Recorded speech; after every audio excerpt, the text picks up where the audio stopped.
On passe au design ou à la conception. Cette phase vise essentiellement à spécifier les objectifs d'apprentissage et les éléments de contenu qui seront abordés dans la formation, à mettre au point la stratégie pédagogique et définir le format médiatique que prendra le système d'apprentissage. Elle consiste également à élaborer les devis médiatiques. Ces devis pouvant prendre dans certains cas la forme de maquettes ou de prototypes et aussi les différentes composantes du matériel pédagogique inclus dans le système d'apprentissage et qui seront remis aux personnes qui produiront le matériel. Cette phase vise à formaliser les données de la phase analyse en projet pédagogique ou en cahier de charge. Les éléments essentiels, premièrement, on trouve les compétences qui seront transformées en objectifs pédagogiques. Un bon objectif pédagogique doit être énoncé de manière univoque, décrire un résultat observable avec les conditions d'observation et les critères d'évaluation de l'effet observé. Deuxièmement, les stratégies pédagogiques. Il s'agira de choisir le dispositif, son cadre spatio-temporel et technologique.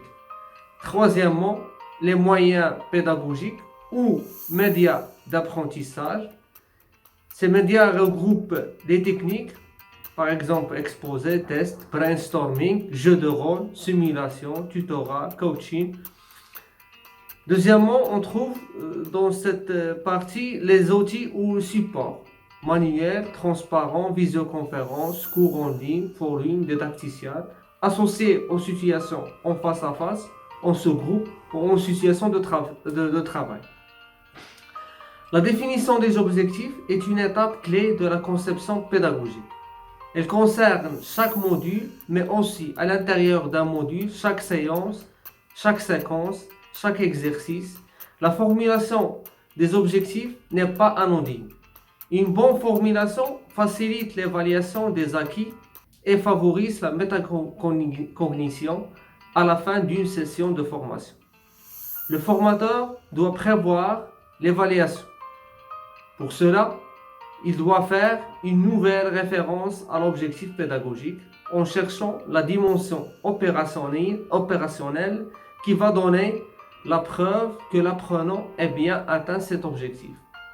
Pour choisir les verbes qui vont définir l'objectif pédagogique, utilisez la taxonomie de Bloom qui facilite l'expression de cet objectif pédagogique avec des verbes d'action.